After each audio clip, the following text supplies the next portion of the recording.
past the hour, so let's go ahead and get started. Welcome back to class, everybody.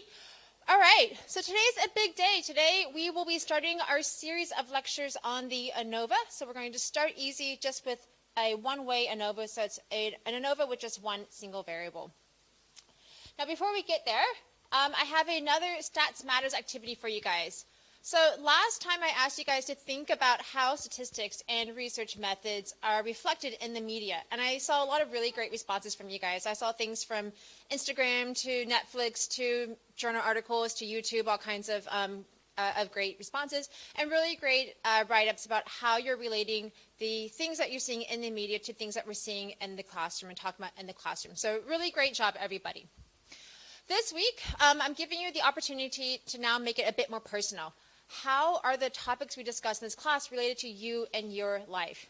So thinking about, as you go about your day, just some of the observations you might have, maybe things that, again, you're watching, maybe experiences that you're having, talking with friends, whatever it might be, I want you to think about how the topics we discuss in this class, whether it is the research methods topics from earlier in the semester or some of these more statistics topics that we're talking about now, how can you relate these to different observations and experiences in your life?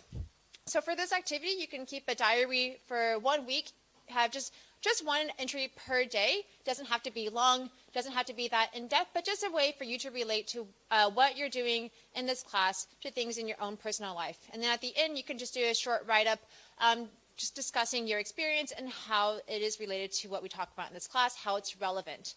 And again, you can get 1 extra bonus point for your final exam if you do this. Okay. So let's move on and talk about today's activity. Today we're going to talk about the one-way ANOVA. We'll go through just conceptually what is the one-way ANOVA doing. Then we'll talk about how this compares to multiple t-tests. We'll go through how to do this in SPSS and how you would write up the results. So before we get started, I want to know, what does the ANOVA mean to you? So go ahead and pull up your phones and use the woo clap and tell me, what does ANOVA mean to you? Okay, starting to see lots of really good responses. I don't know, no problem. That's what we're here to discuss. So great, big scary word. Hopefully not as scary after the end of today's lecture. I see a lot of responses talking about systematic variance. Yes, that is definitely related to the ANOVA. We're going to be looking at systematic variance relative to unsystematic variance. So absolutely. Let's see here. Differences between means. I saw a few responses here looking at differences between means.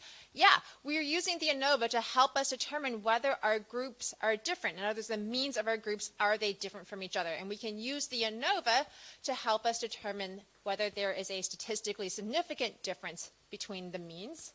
Let's see here. See, comparing multiple groups, absolutely. We can use the ANOVA for multiple groups. We can use it for multiple IVs all at one time, which does, I saw something about the t-test, help make it not necessarily more robust, but it makes it more flexible than just a simple t-test. Yeah, so lots of great answers here. For categorical variables, absolutely, we'll be using these for categorical variables. So yeah, lots of good responses here. So you guys have some good ideas for what the ANOVA is, between group variance versus within group variance. Yes, that is definitely what we're looking at here. So let's go ahead and discuss then, what is an ANOVA? Some of you guys already have a bit of an idea, so that's great.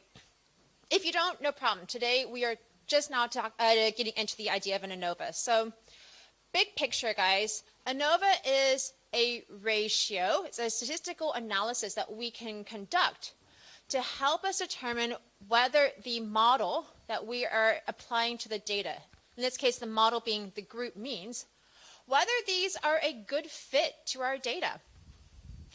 Now, the ANOVA is a ratio of, as some of you guys said, systematic variance relative to unsystematic variance. Now, when I say systematic variance, what I mean is that we've got a lot of variance in the data, right? And some of the variance we hope can be associated with the different group assignments, right? So we would hope that some groups maybe have higher scores and other groups have lower scores. So there's going to be some variance in the data that is systematic to group assignment. And we're going to compare this to the unsystematic data, which is all the other variants we just can't explain. It's due to all the other stuff we haven't included in our model. Okay, so let's make this a bit more concrete. I changed the slides for today because there are some requests on the from students from the midterm feedback asking for more examples from real research. So I pulled this up here. This is a study from Scherer and Sagarin from 2006. And they looked at the effect of swearing on the persuasiveness of the message. Now, they had a couple of other DVs as well, but we're just going to focus on the persuasiveness of the message. And so they investigated whether people were more convincing, whether people were more persuaded when somebody said, damn, we need to reduce tuition, or we need to reduce tuition, damn, right? So whether the curse word comes at the beginning or at the end of the message, or whether there's just no curse word at all, okay? Now, I used ChatGPT just as a caveat to recreate the data. I did use their means and SDs and all the results, so it should match pretty well, but just to note that this is actually ChatGPT replicated data, but this is exactly what they found as well. So we have 3 groups here. We're measuring persuasion on a 1 to 7 scale with a total of 88 participants. So what we see is that there is some amount of variance in this data. Not everybody is responding exactly the same. That should be obvious, right? We're interested in whether the variance that is systematic to group assignment is more than what we would expect by chance alone, given the overall amount of unsystematic variance that we have within the groups. So ANOVA is going to help us to compare our model, which is being reflected by the group means, and we're comparing whether the model, the group means, is a good fit to the data, whether these are a good predictor of the score of persuasion, or if we should just be using the overall grand mean. Okay? Now, the ANOVA is oftentimes referred to as the F ratio. Okay? The F ratio is the ratio of the overall variance that we can explain using the model, using those group means, relative to the variance we cannot explain. Now, this is quantified as your mean squares model over the mean squares residual. And there's many ways you can describe this. I've written out a few different versions. So differences due to the experimental effect. And you can think of this as being the differences between your groups. Right? Our experimental effect is hopefully producing differences between the groups. And we're going to compare that to the differences we have within groups. Right? We don't know why 2 people in the exact same group have different degrees of persuasion or different scores of persuasion. That's due to other stuff we can't explain. So that's the residual error. So you can think of this as your systematic variance over the unsystematic variance in the data. Now, hopefully, most of you guys are thinking, gee, this looks really familiar, this F ratio. I think I've seen it before. Because indeed you have. We've seen this a few times already. So a few weeks ago, we talked about linear regression and how we're using the correlation between our predictor and the outcome to help us improve our prediction accuracy. And then we wanted to say, how good is our model? How much variance does our model explain? Is our model a reliable fit?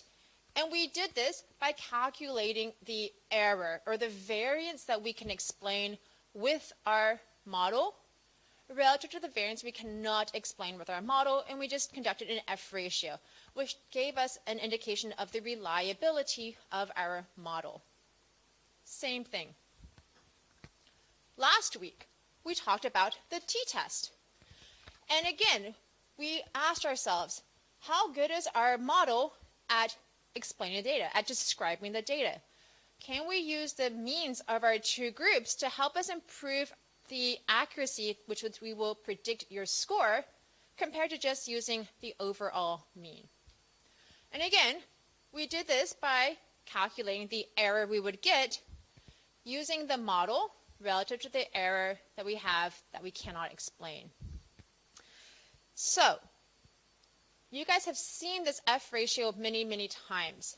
The F ratio is a ratio of the variance we can explain using our model, whether that is a model for a linear regression using continuous variables or continuous and categorical variables, whether that is a model using only categorical variables like we did with the t-test.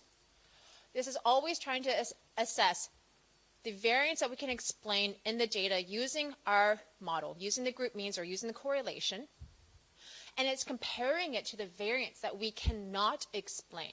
That's due to all the other stuff that we're not controlling for. So big picture, guys, very simple.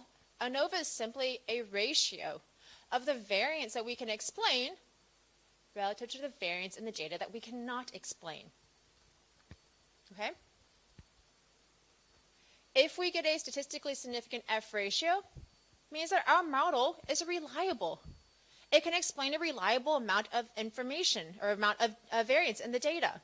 It's something that we should be using. We shouldn't just use the overall mean of Y. No, if we want to predict your score, I should look at what group you're assigned to and use that as my prediction for your grade. Okay, any questions so far?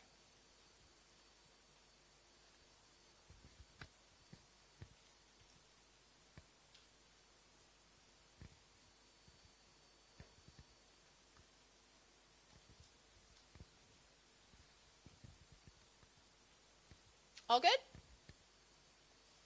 Okay, great. I see some thumbs up. Good. All right, so ANOVA is a type of general linear model. The same kind of thing that we've been discussing for the past few weeks. All right. It compares the variance that we can explain using the model, using those group means, to the variance of the data that we just cannot explain. That's due to all of the other stuff we're not controlling for. And the F ratio, that ANOVA, is the exact same F ratio that you've been calculating for the linear regression and when we talked about the t-test. So it's just the same thing.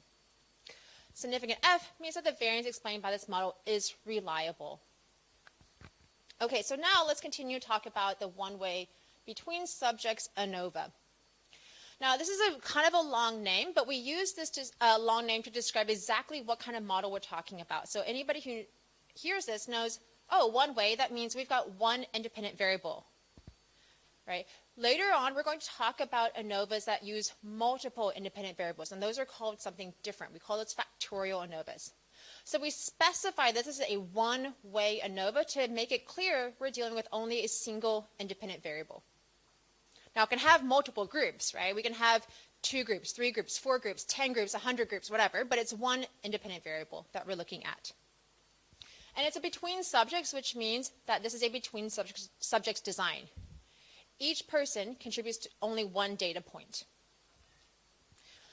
Last thing, your DV needs to be continuous, and as implied, your independent variable needs to be categorical. So if we're going back to our example we had earlier, where we're looking at does curse words influence persuasion? We're using a between subjects design where we have one IV, curse words. There are 3 levels to this IV. No curse words at the beginning, curse word at the end. Okay? It's between subjects. So every participant receives only one condition. Either they receive a message with no curse words, or they receive a message with a curse word at the beginning of it, or they receive a message with a curse word at the end. So they only experience one level of the IV. So when you have this kind of design, we can conduct a one-way between subjects ANOVA. All right. If you want to compare 3 groups, so now we have 3 groups. We're going to compare the effect of these 3 groups all at the same time. I want you guys to think back to what we've now discussed about regression analysis and t-tests, and think about how you might extend the regression equation to account for these 3 different groups. So you go ahead and use the woo clap that you had earlier. Okay, I'm seeing some good suggestions here. Vibes maybe won't get us too far, but who knows?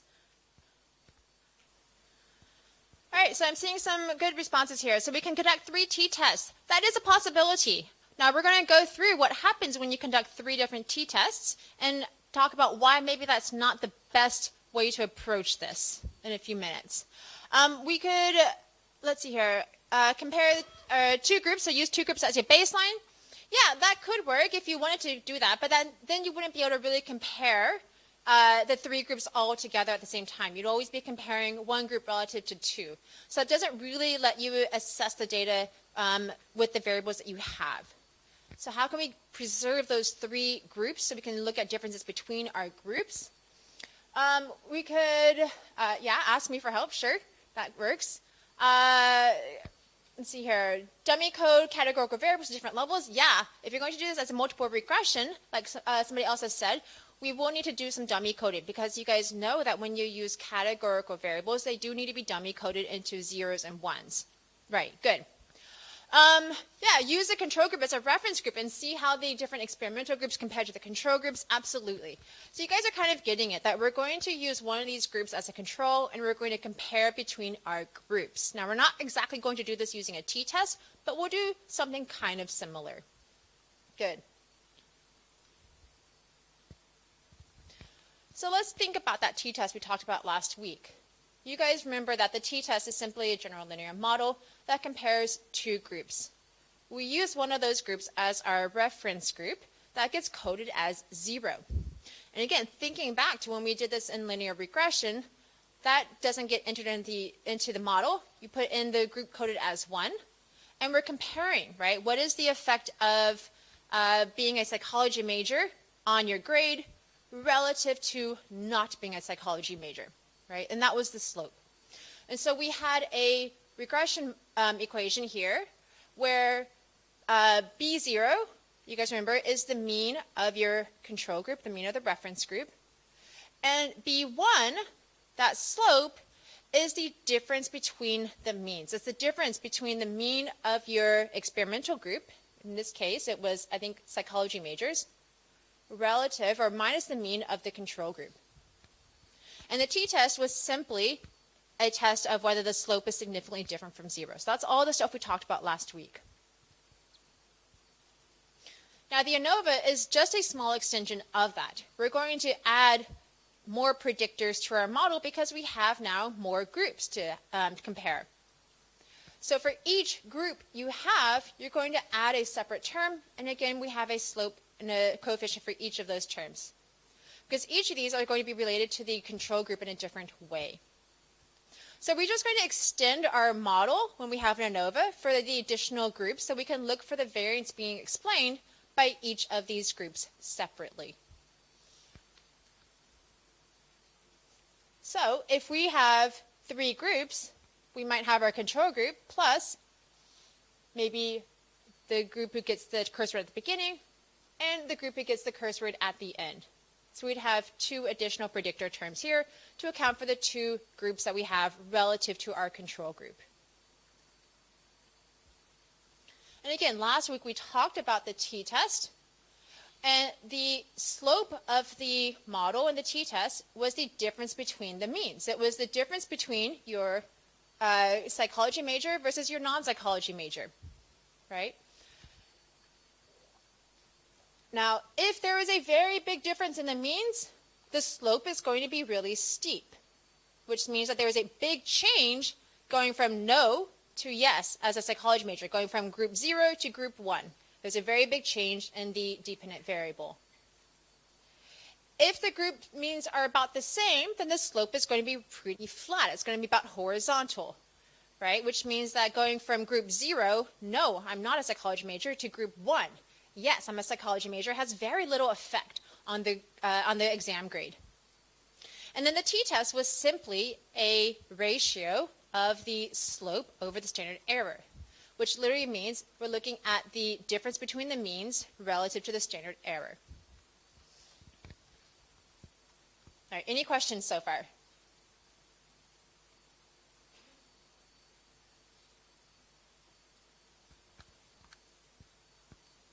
Okay, so this was all from last week, and we're going to do something very similar to this week. We have additional terms added to our model to account for the additional groups that we're comparing. And just like with the t-test, the slope or the coefficient represents the difference between the means. So it's the difference between that experimental group relative to your control group. Okay?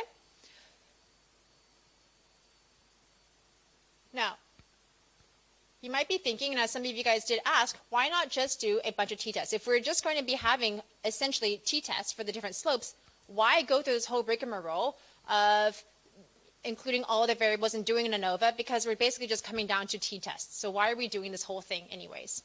Good question. We have got 3 groups: control, beginning, end. And yeah, we could run a t-test. We want to know, is there a difference between group beginning and group control? Fine, we keep it at a 0.05 alpha criterion, no problem. Then we can run another t-test looking at group end versus group control, again using a 0.05 alpha criterion. Fine. Then we maybe want to run another t-test to compare between our 2 experimental groups using a 0.05 alpha criterion. Now each one of these individually is using a 0.05 alpha criterion. We're keeping our type 1 error rate at 0.05. However, we are reusing the same data for multiple comparisons, right? Group control gets compared to group beginning in one test and to group end in another test. Group beginning is compared to group control in one test and to group end in the other test. And that 0.05 alpha criterion assumes each test is independent of each other, but it's not when we're reusing the same data.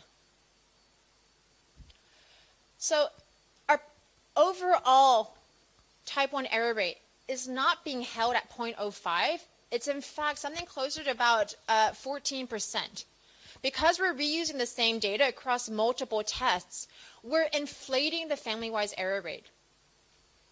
So we want to do an analysis that's going to keep the type 1 error rate constant at 0.05, so that way we can have confidence that when we say that something is statistically significant, when we say it's reliable, that yeah, we probably will be able to replicate this result with a new sample from the same population.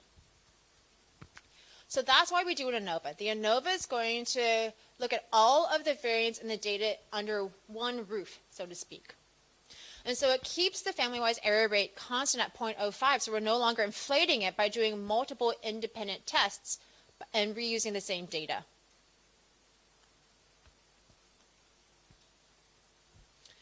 All right, so the ANOVA is going to help us to control for that family-wise error rate because it is looking at the overall variance in the data and is partitioning it. What variance can we explain using our model, using those group means? What variance can we not explain? Okay? So it's the variance that is systematic relative to the variance that is unsystematic. And again, it comes down to that F ratio that I've already shown you, that you can think of in many ways: differences between groups relative to differences within groups, or you could think of this as the differences due to your experimental effect relative to differences due to other stuff like individual differences or extraneous variables. All of these mean the same thing.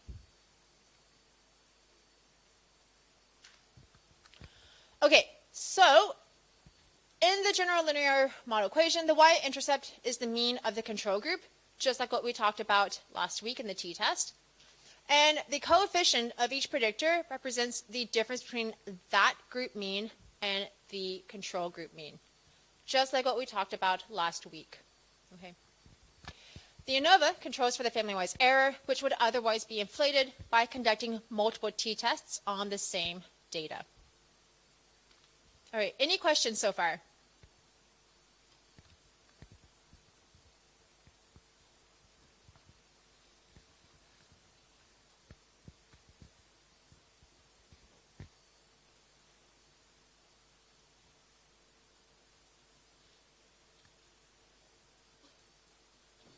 Okay, if there are no questions, then let's move on and break this down a little bit further.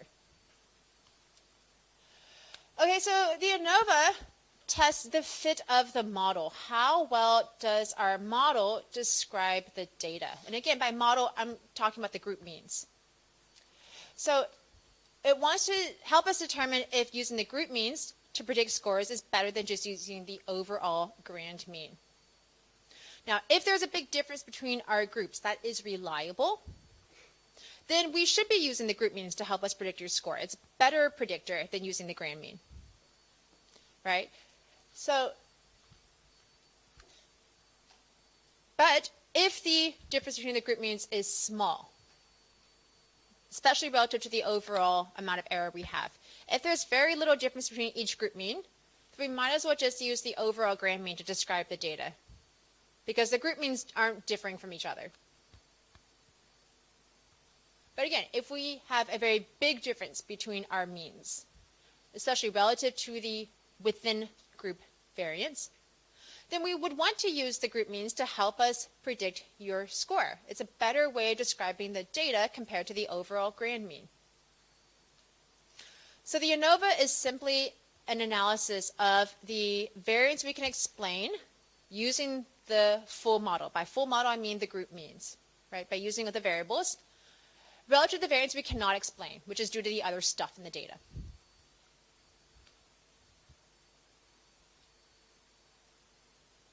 So to do this, we're going to need to determine what variance can we explain, which is the sums of squares model. Again, this is exactly like what we've discussed for the past few weeks. The sums of squares model is the sum of the squared error. It's the difference between the group mean, or your model, and what you would predict using the mean of y, that empty model, that null model. So it tells us the overall variation that can be explained in our data by the fact that our participants are being assigned to different groups.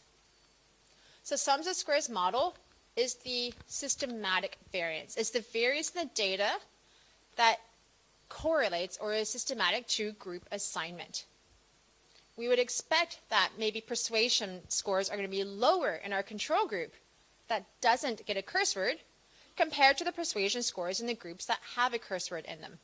So we expect some variance in the data, and that variance is going to be systematic to group assignment.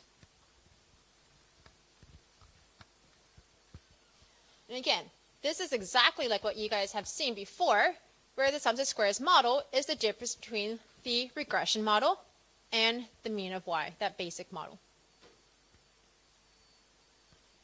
Similarly, the sums of squares residual is the unexplained variance. It is the variance that's due to the other stuff that we're not controlling for. We can explain why people in group beginning have higher persuasion scores than people in group control, because we think that having a curse word is going to increase the persuasiveness of the message. But we can't explain why people within the same group, one person has a persuasion score of like 3.4, and somebody else has a persuasion score of like 5.6. That's a big amount of variation. We can't explain that variation, right? Why are people being persuaded to different degrees when they're in the same group? We don't know. Different stuff that we're not explaining, we're not accounting for in our model. So this is the residual variance. It's the error variance. And again, we've seen this before when we talked about linear regression. It's the difference between each data point or each observation and what we would predict using our model.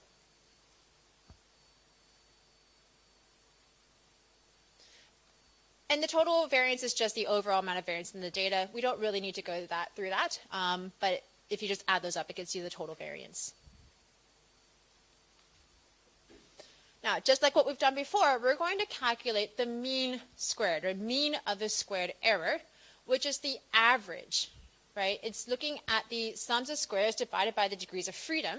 And this just helps to account for the fact that the sums of squares model is being calculated using, in this case, only three data points, whereas the sums of squares residual has a whole lot of data points being used.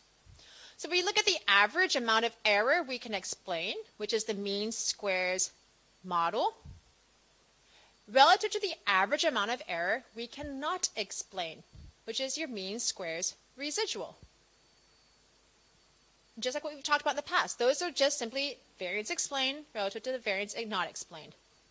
And so the ANOVA is just a ratio of the average amount of variance we can explain relative to the average amount of variance we cannot explain. And again, we come back to this slide I keep showing you over and over and over again, right? It's that simple. ANOVA doesn't have to be complicated. All we're doing is we're partitioning the variance in the data into variance that we can explain with our model, with the variables that we've included, and the variance we cannot explain.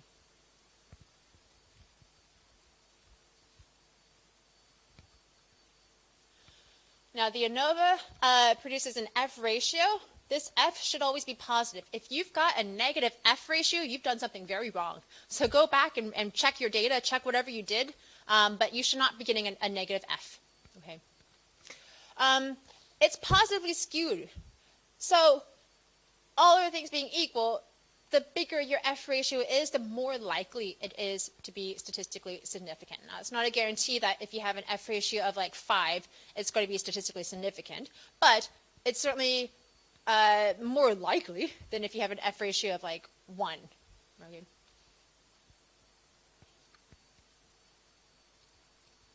And just by definition, anything that is less than 1 is just not going to be statistically significant. So if you see that, you know that's not statistically significant because the variance explained at the top is very small.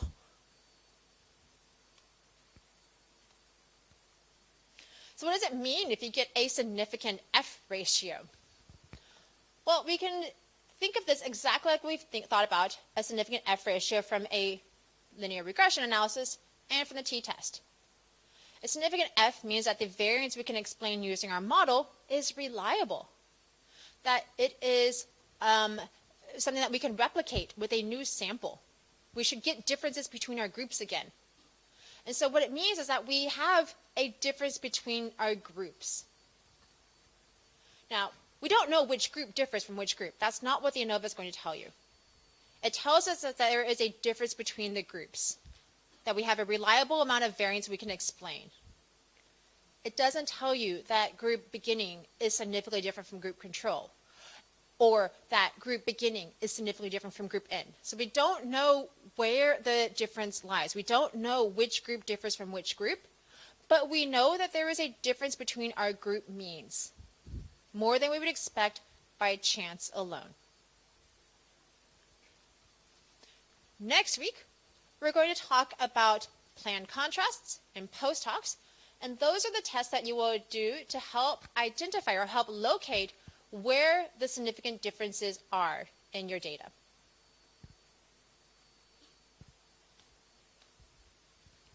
Okay, so subset squares model is the variance that can be explained by your model, right? It's the difference between what you would predict using the full model or using those group means relative to if you were to just use the mean of y.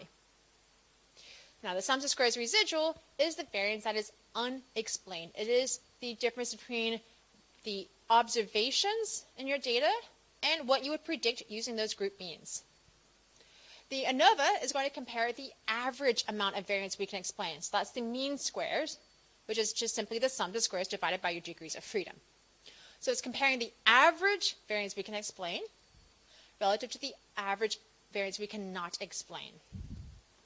And then a significant F ratio suggests that the variance between the groups is greater than we'd expect by chance alone.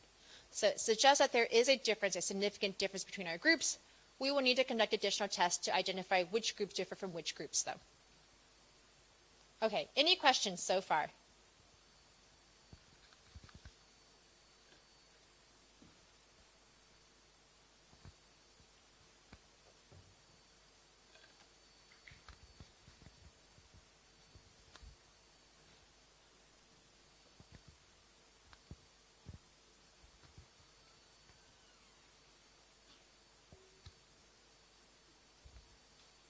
Okay, so that's the conceptual part. We're done now. So that's the basic theory of doing the ANOVA. Now we're going to move on and go through how to do this in SPSS. And I'm going to show you just 2 methods for doing this, for how to get to the one-way ANOVA. So the first method, we can go to the same menu option that we did for the t-test last week. So we go to compare means, and then you go to scroll down, one-way ANOVA. Now, as you can see, it's called one-way ANOVA. So if you are doing an ANOVA with more than one independent variable, like we're going to talk about in a couple of weeks, then you won't be able to use this, this method here. So we go to one-way ANOVA, put in your dependent variable and your independent variable here. And then just simply tick the boxes for all these options here. Get your descriptives, get your tests of homogeneity and variance, and the means plot, and the Brown-Forsyth, and the Welsh test. Okay, so when you do this, you get this is your output here. The first thing, let's kind of scroll down and look at the Levine's test. So this is a test of the homogeneity of variance. It's testing whether the amount of variance between within groups is roughly the same across my groups. So if the unsystematic error within each group is roughly the same in my 3 groups. So homogeneity of the variance. We want this to be not significant. This is testing the null hypothesis that there is no difference, right? Remember that null hypothesis is always no difference, no effect, no relationship. So this is testing the hypothesis that there is no difference in the variance between my 3 groups. That's what I want. This is one of the assumptions of an ANOVA. So we want this to be not significant. And it is. That's good. So it's 0.744, so we can move on. Now, word of warning, some people do claim that the test is a little bit overly sensitive, so sometimes you will get a statistically significant Levine's test. You move on anyways. You say, it's significant, and we just continue moving on. So you do see that a lot of times as well. But do look to see that it's not significant. That's a good thing.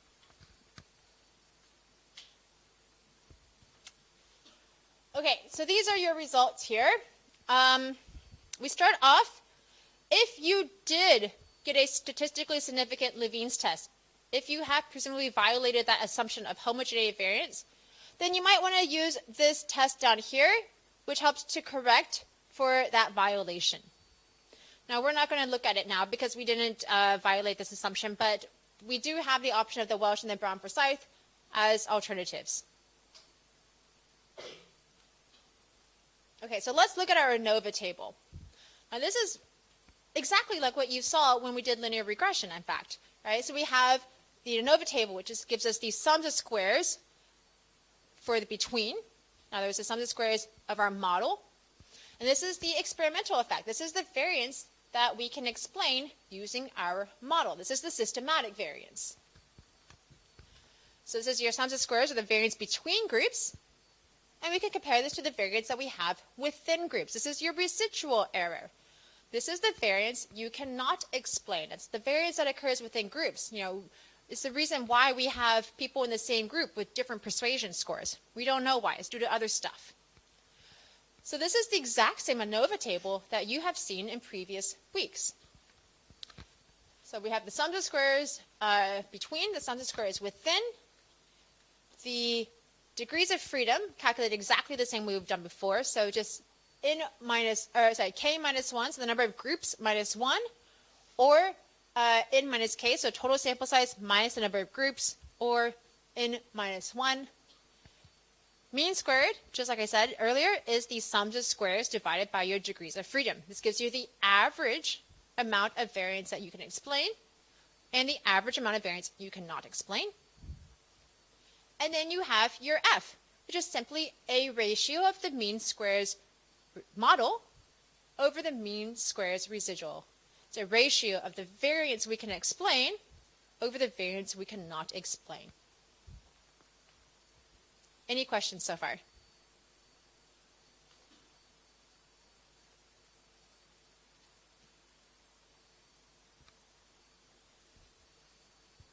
Okay, so the ANOVA allows us to partition the variance in the data into variance that is systematic, variance that is not systematic. And then it's simply a ratio of those two things. That's it.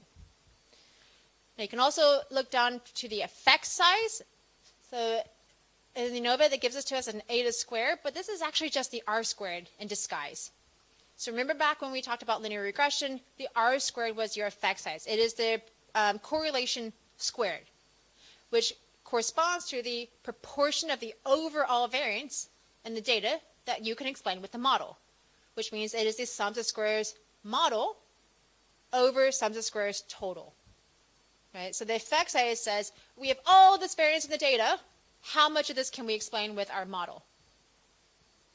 That's what this is. It's the r squared in disguise.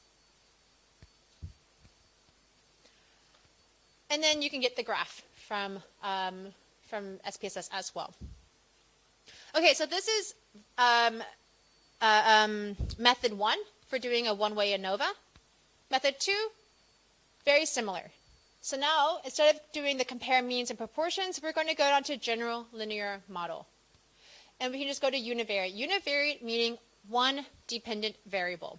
Now this is the more generic way in which you would do an ANOVA.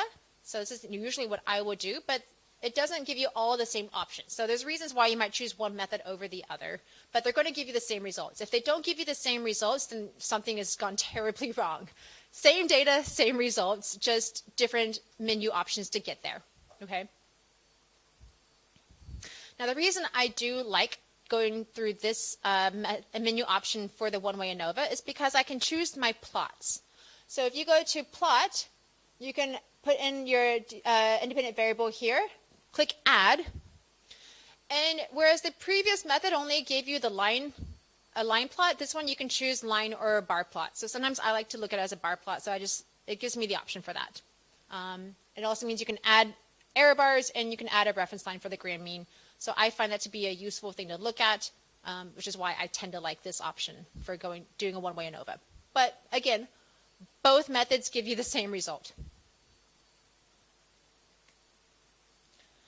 Now this will not include that Welsh test or the Brown-Forsyth test. So if you wanted to get those tests, you will need to do method 1.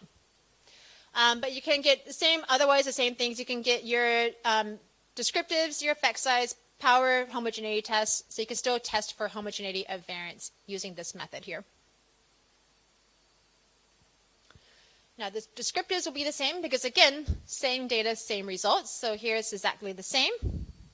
And again, we can check our assumption for homogeneity of variance, and we want this to be not significant because this test is testing the null hypothesis that there are no differences between groups, which is what we want. So we want this to be not significant. Okay, it gives you a slightly different layout for the ANOVA table, but it's still the same information. We're going to focus on the 2 lines that I've highlighted here. Group and error. Group refers to the between subjects variance. This is the experimental effect. So this is your sum of squares model.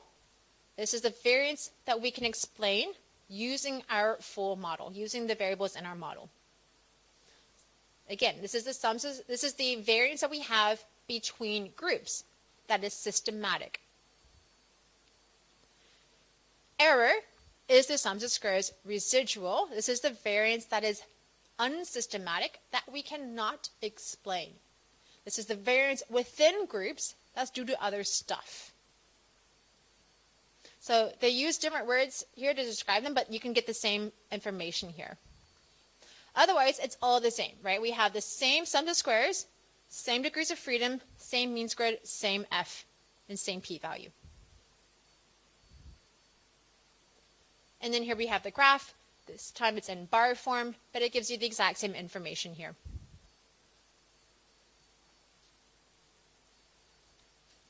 And that's it. Very simple. 2 ways of doing a one-way ANOVA. Same output in terms of the same conclusions that you reach, same values, but slightly different options for each method. Okay, any questions with how to interpret the output from SPSS or how to conduct it before we move on?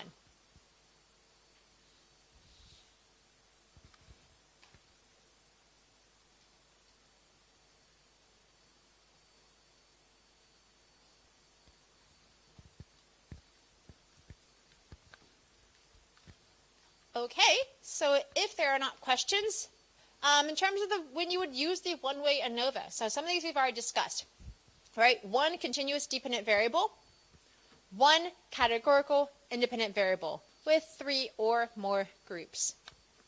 Should be between subject design, which means that each participant contributes only a single data point. Now you do need to check the assumptions for all parametric analyses. So think back to when you took PL2132 and you studied assumptions and checking for bias, right? You had to check for normality, you had to check for outliers, you had to check for homogeneity of variance, right? So all those things still apply here. The ANOVA is a parametric analysis, which means it's making certain assumptions about the parameters of the population and sampling distribution. So I don't go through this in the class since you guys learned this in 2131, but do make sure that you are going through and checking for normality, for outliers, for linearity, for things like that.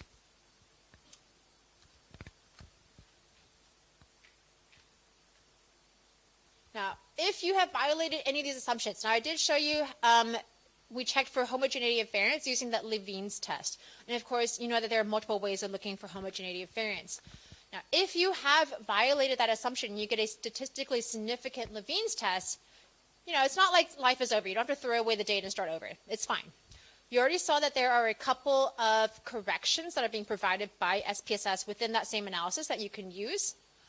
Or you can transform your data, or you can potentially remove any outliers if you have outliers that might be skewing your data. Again, if you have a good reason to do this, if you have some preset elimination criterion. Or you can use a non-parametric analysis. Now, I don't go through this in the class, but there are non-parametric equivalents to some of the analyses we talk about in this class.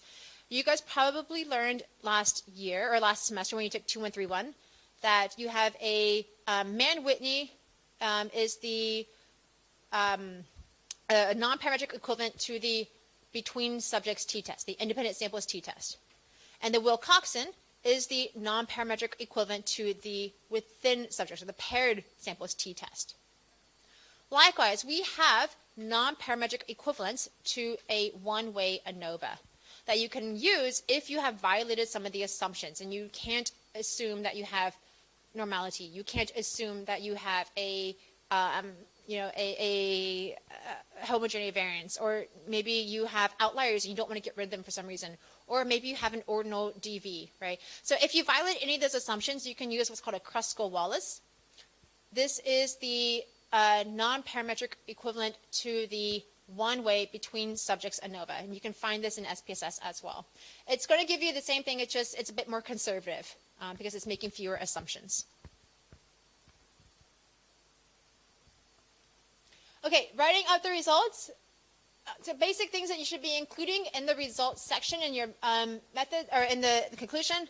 Of course, that's the statistic, right? What is the F statistic that you get? What are the degrees of freedom? What's the p-value? What's the effect size? Now, a lot of people also say you should be including confidence intervals. That is a good thing to include as well. But bare minimum, you need to be including these things here.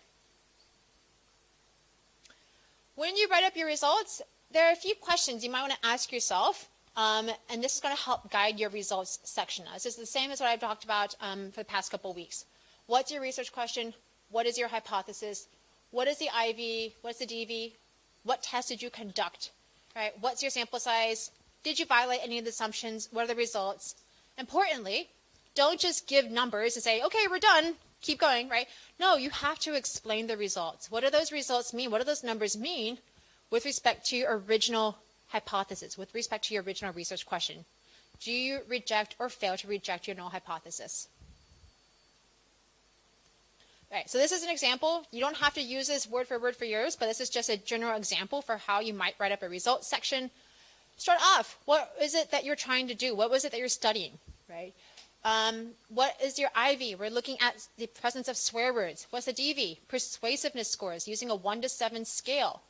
What is the sample size? Well, we've got 88 participants separated into these 3 different groups here. What about any violations of assumptions? No, I'm just going to say that we did not violate any of the assumptions here. We're going to move on. What analysis did we conduct? We conducted a one-way between subjects ANOVA. What are the results? F, 2 and 57, so you always give the 2 degrees of freedom, is equal to, in this case, 3.686, the p-value, and your effect size. And again, you might want to include the 95% confidence intervals. That's a good idea as well. Means and standard deviations for each of your groups is a good idea. You can include those either in the text or as a table. But again, note that this is the end of what I can conclude so far. I can't make any conclusions about which group differs from which group. That's going to come next week. So far, all I can conclude is that there is a reliable difference between my groups. That there is a reliable amount of systematic variance. So I'm going to reject my null hypothesis. There does seem to be an effect of my manipulation. There does seem to be some effect of the placement of curse words. I don't know exactly what the effect is yet because I need to follow this up with more precise tests, but I know that there is some effect here. So we reject the null hypothesis. Okay. Short lecture today, guys. Very simple. There is a nice flowchart in your textbook that goes through what you need to be looking at. So I encourage you guys to take a look at this. 5-point summary. All right. The ANOVA compares the variance explained, which is the systematic variance that you have between groups, relative to the variance that is unexplained. This is the unsystematic variance that occurs within your groups, to determine if the model fit is good and reliable. Now, it calculates the fit by calculating the sums of squares for each source of variance. By source of variance, I mean the variance due to our independent variable.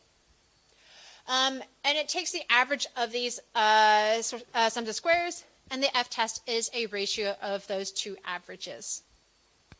The ANOVA controls for family-wise error by assessing all the variance in one analysis, which might otherwise be inflated if we were to conduct multiple t-tests. ANOVA only indicates if there is a significant difference between our groups, but we don't know which groups actually differ from each other significantly. But it just means that, yes, we have some difference between our groups. And do make sure to check for bias and assumptions, as this is a parametric analysis, so you do need to make sure that you meet all of those standard parametric assumptions. Okay. If you still have questions after today's lecture, do go back to your textbook. You can also ask questions on the discussion forum. You can email me. I do have office hours set up from 9:30 to 12 on Wednesdays via Zoom that you can sign up for via Canvas. And then also don't forget, I've been posting live videos of me doing the analyses on SPSS using the data that you guys provided in week 1. So that's another way for you to just kind of walk through how to do the analyses there. Okay, so that's it. So let's do the quiz yourself. So go on up to quiz yourself. Okay, what does the sums or SSR mean? Or what does it measure? You guys still need the QR code? Okay, correct answer, D. So the sums of squares residual is the total of square deviations of each data point from the group mean. It's the variance that we cannot explain. It is the difference between each observation and what we would predict based on our model, based on those group means. So this is the unsystematic variance. All right, very good. Next question. What is the relationship between F and SSM, or sums of squares model? All right, yeah, most of you guys got this one correct. SSM contributes to the experimental effect of the F ratio. So your sums of squares model is used to calculate that mean squares model, and the mean squares model, of course, is the numerator of that F ratio. So this is the variance that we can explain, the variance that is systematic to group assignment. All right, very good. What is the relationship between degrees of freedom model and mean squared model, or MSM? Okay. Very good, guys. So the degrees of freedom is used to calculate the mean squares, right? So the degrees of freedom is the denominator for the mean squares. The mean square is the sum of squares divided by the degrees of freedom. It's the average amount of variance. So the degrees of freedom is used to help calculate that mean squares. Very good. All right, next up. All other things being equal, what will happen to the F ratio if there is more residual error?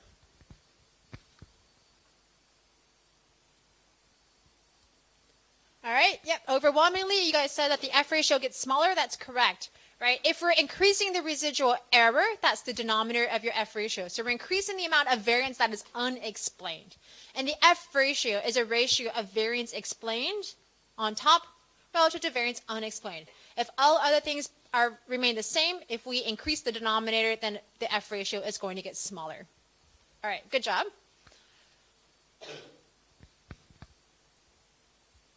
What does it mean if sums of squares residual is very large? All right, very good. Yes. So the sums of squares residual, guys, is that unsystematic variance. It's the variance that you have within groups, right? It's the variance that you have that you know, for why people within the same group respond differently. We don't know why they're doing that. We would predict that they all respond the same, but there is some variance that is unsystematic within that group. So sums of squares residual, if it's really big, basically just means we've got a lot of unsystematic variance within our groups. All right, next question. What does a small partial eta squared statistic mean?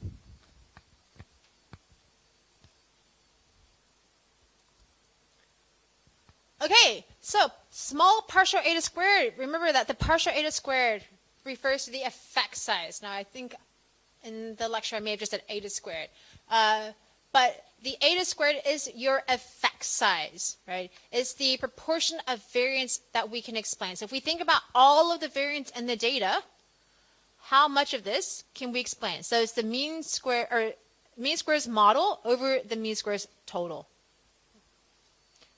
So the small effect size, small eta squared, means that there is a small amount of the overall variance we can explain with our model.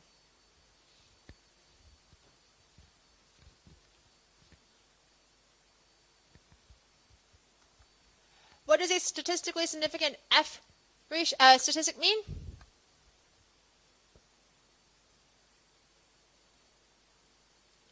Okay, the correct answer here is that there is a difference between at least two groups, right? A significant F ratio means that there is a reliable amount of variance in our data that is systematic to group assignment. Again, we don't know which group differs from which group, but we know that there is a difference between our groups. Now, a statistically significant F does not have to mean that the systematic variance on top is numerically bigger than the unsystematic variance. We're looking at whether the variance we can explain with our model is greater than we would expect by chance alone, given the amount of unsystematic variance that exists. Oftentimes, and in fact most of the time, the denominator is still going to be bigger than the numerator. It's a ratio of systematic to unsystematic variance, and the F ratio tells us that the systematic variance we can explain is reliable. That's what significant means. Okay, so it means that there is a difference between our groups. You see a confused face. What's the question? Okay, so when you have a significant F ratio, it just means that there is a difference between our group means, that these are reliably different. We don't know which group differs from which group, but it means that there is a reliable amount of variance that is explained or that is systematic to group assignment, at least within this data set. Okay, so I think that's it for, yeah, okay. So, all right, so that's it. So last thing, guys, is another your turn assignment. So going back to the data set that you guys used for last week's assignment. So last week you had, I gave you guys the challenge of doing a t-test and writing out using the regression equation. And so I asked you guys to compare young and old mice on their overall escape latency. This time, I want you to go back to the same data set, but now compare the effect of the number of concussions. We're going to ignore the young-old mice thing for now. Just pretend that doesn't exist. And just look at what is the effect of the number of concussions on escape latency. So conduct an ANOVA, a one-way ANOVA. This is the data that you need, but you can also use the data that's on Canvas. So use the variable of number of concussions. DV will be the overall mean latency, and conduct a one-way ANOVA to determine if there is an effect of the number of concussions on escape latency, and then write it up. I will post the answer key for this homework assignment onto Canvas, just like I did last week, so you can go through and check your answers there. Okay, that's it, guys. Thank you very much. See you next week.